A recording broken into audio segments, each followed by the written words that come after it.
आज है 21 जनवरी बुधवार का दिन। हरकारा के इस ऑडियो अंक में आपका स्वागत है। हरकारा लेकर आया है आज के न्यूज़लेटर का पॉडकास्ट जिसे आपके लिए तैयार किया है निधीश त्यागी के साथ राजेश चतुर्वेदी, गौरव नौरियाल और फलक अफशान ने। जिन खबरों का जिक्र हम यहाँ कर रहे हैं उनके लिंक्स और विस्तृत जानकारी मूल न्यूज़लेटर में है। हरकारा यानी हिंदी भाषियों के लिए क्यूरेटेड न्यूज़लेटर। ज़रूरी खबरें और विश्लेषण, शोर कम, रोशनी ज़्यादा। आज की सबसे बड़ी खबर आ रही है स्विट्जरलैंड के दावोस से। वहाँ वर्ल्ड इकोनॉमिक फोरम में एक बड़ा उलटफेर हुआ है। अमेरिका के सबसे करीबी दोस्त कनाडा ने उसका साथ छोड़ दिया है। कनाडा के प्रधानमंत्री मार्क कार्नी ने अमेरिका के नेतृत्व वाली विश्व व्यवस्था को एक कोरी कल्पना बता दिया है। वहीं अमेरिका के राष्ट्रपति डोनाल्ड ट्रंप ग्रीनलैंड को अमेरिका में मिलाने की जिद पर अड़े हैं। इस खींचतान के बीच यूरोप भी अब अमेरिका के खिलाफ कड़े तेवर अपना रहा है। इसके अलावा देश की खबरों में हम बात करेंगे पश्चिम बंगाल की, जहां चुनाव आयोग की एक प्रक्रिया ने कथित तौर पर एक बुजुर्ग की जान ले ली। साथ ही जानेंगे कि जलवायु कार्यकर्ता सोनम वांगचुक जेल में चींटियों पर क्या प्रयोग कर रहे हैं। हम बात करेंगे उत्तराखंड के मुख्यमंत्री के बयानों की जिन पर फिर से सवाल उठ रहे हैं। और आखिर में जानेंगे कि क्रिकेट की दुनिया में बांग्लादेश और पाकिस्तान ने भारत के खिलाफ क्या मोर्चा खोला है। तो चलिए शुरू करते हैं खबरों का सिलसिला। स्विट्जरलैंड के दावोस में चल रहा वर्ल्ड इकोनॉमिक फोरम इस बार इतिहास के पन्नों में दर्ज होने जा रहा है। यहाँ पिछले 80 सालों से चली आ रही दुनिया की व्यवस्था में गहरी दरार पड़ गई है। इस हफ्ते अमेरिका के सबसे करीबी सहयोगी कनाडा ने सार्वजनिक रूप से अमेरिका से किनारा कर लिया है। कनाडा के प्रधानमंत्री मार्क कार्नी ने अपने भाषण में अमेरिका को ऐतिहासिक फटकार लगाई। उन्होंने घोषित किया कि अमेरिका के नेतृत्व वाली नियम आधारित व्यवस्था अब एक सुखद कल्पना मात्र है। कार्नी ने कहा कि यह सौदा अब काम नहीं करता। उन्होंने चेक लेखक वाक्लाव हवेल के निबंध का हवाला देते हुए कहा कि अब समय आ गया है कि देश अपनी खिड़कियों से वो बोर्ड हटा दें जिन पर उन्हें विश्वास नहीं है। कार्नी ने हाल ही में बीजिंग की यात्रा की थी और कहा कि चीन अब अमेरिका से ज़्यादा भरोसेमंद है। अपने भाषण में कार्नी ने कहा कि दुनिया महाशक्तियों की प्रतिद्वंद्विता के दौर में है। ताकतवर देश नियमों को ताक पर रखकर काम कर रहे हैं। उन्होंने मध्यम शक्तियों यानी मिडिल पावर्स से कहा कि वे बेबस नहीं हैं। उन्हें एक नई व्यवस्था बनानी होगी जो मानवाधिकारों और संप्रभुता का सम्मान करे। कार्नी ने साफ कहा कि अगर आप टेबल पर नहीं हैं तो आप मेन्यू पर हैं। यानी अगर आप फैसले नहीं लेंगे तो महाशक्तियां आपको अपना निवाला बना लेंगी। इसी दावोस में अमेरिकी राष्ट्रपति डोनाल्ड ट्रंप ने 72 मिनट का भाषण दिया। इसमें उन्होंने डेनमार्क से ग्रीनलैंड का नियंत्रण लेने के अपने इरादे को दोहराया। ट्रंप ने कहा कि वे ग्रीनलैंड चाहते हैं। हालांकि उन्होंने राहत की बात यह कही कि वे इसके लिए सेना का इस्तेमाल नहीं करेंगे। लेकिन उन्होंने नाटो सहयोगियों को धमकी दी कि अगर उन्होंने साथ नहीं दिया तो अमेरिका इसे याद रखेगा। ट्रंप की इस जिद के खिलाफ यूरोप ने भी कड़े तेवर अपना लिए हैं। पॉलिटिको की रिपोर्ट के मुताबिक यूरोपीय संघ अब ट्रंप के खिलाफ अपना सबसे शक्तिशाली व्यापारिक हथियार इस्तेमाल करने की तैयारी कर रहा है। इसे ट्रेड बाजूका या एंटी कोशन इंस्ट्रूमेंट कहा जा रहा है। जर्मनी और फ्रांस ने यूरोपीय आयोग से कहा है कि अगर ट्रंप अपनी धमकियों से पीछे नहीं हटते तो अमेरिका के खिलाफ कड़े आर्थिक प्रतिबंध लगाए जाएं। ट्रंप ने अपने भाषण में नाटो सहयोगियों का मजाक भी उड़ाया। उन्होंने फ्रांसीसी राष्ट्रपति इमैनुएल मैक्रों पर तंज कसते हुए कहा कि तुम लोग 30 साल से हमें धोखा दे रहे हो। ट्रंप ने दावा किया कि अमेरिका के बिना पूरी दुनिया डूब जाएगी। इस पूरे घटनाक्रम पर वरिष्ठ पत्रकार और बीबीसी हिंदी के पूर्व संपादक शिवकांत ने हरकारा डीप डाइव में विस्तार से बात की। उन्होंने कहा कि दुनिया अब उस दौर में है जो पहले और दूसरे विश्व युद्ध के बीच का समय था। पुरानी व्यवस्था मर रही है और नई अभी पैदा नहीं हुई है। शिवकांत ने ट्रंप के दोहरे चरित्र को उजागर किया। एक तरफ ट्रंप ग्रीनलैंड मांगते समय रूस को खतरा बताते हैं, दूसरी तरफ यूक्रेन युद्ध में वे पुतिन की हर शर्त मानने को तैयार दिखते हैं। शिवकांत का कहना है कि ट्रंप की नज़र रूस के तेल और संसाधनों पर है। वे रूस के साथ व्यापार करना चाहते हैं, इसलिए वे पुतिन के वकील की तरह बर्ताव कर रहे हैं।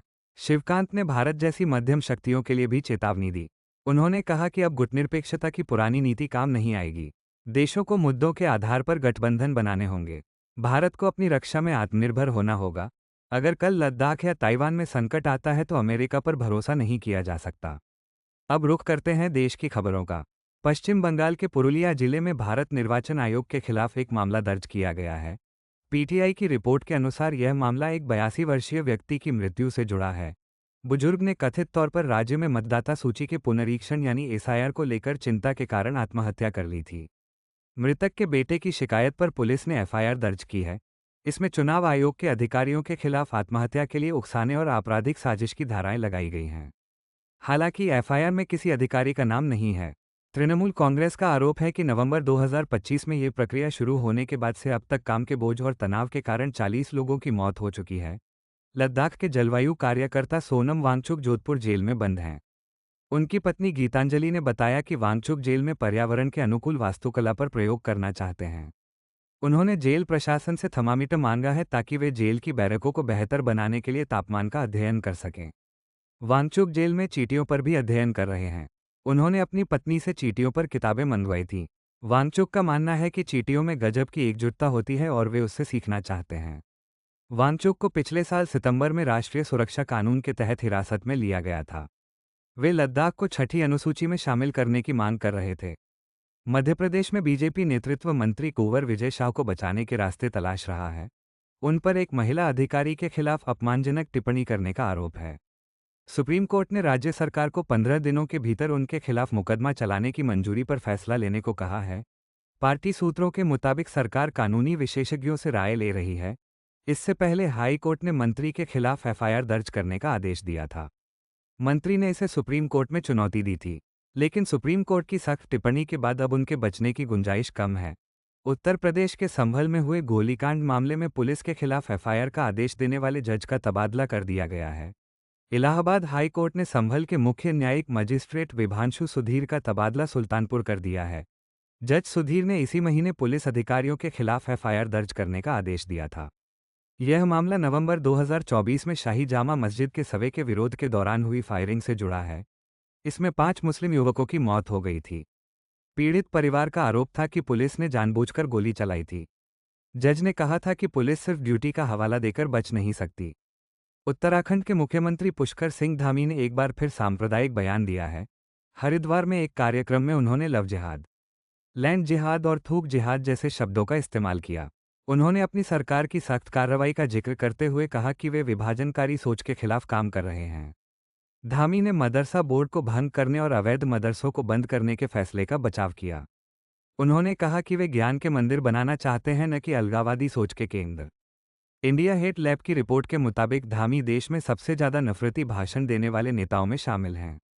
राजस्थान हाईकोर्ट ने नाता विवाह को कानूनी मान्यता दे दी है। कोर्ट ने एक अहम फैसले में कहा कि अगर महिला को कानूनी रूप से तलाक नहीं दिया गया है तो वो अपने मृत सरकारी कर्मचारी पति की पेंशन की हकदार होगी। यह फैसला ग्रामीण महिलाओं के लिए बहुत अहम माना जा रहा है। मामला कोटा जिले का था। एक महिला ने अपने पहले पति की मौत के बाद दूसरे व्यक्ति से नाता विवाह किया था।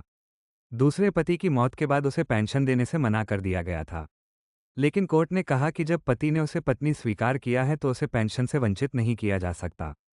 नासा की मशहूर अंतरिक्ष यात्री सुनीता विलियम्स ने 27 साल की सेवा के बाद रिटायरमेंट ले लिया है। उन्होंने अंतरिक्ष में कई रिकॉर्ड बनाए हैं। वे 608 दिन अंतरिक्ष में रहीं और वहां मैराथन दौड़ने वाली पहली इंसान बनी।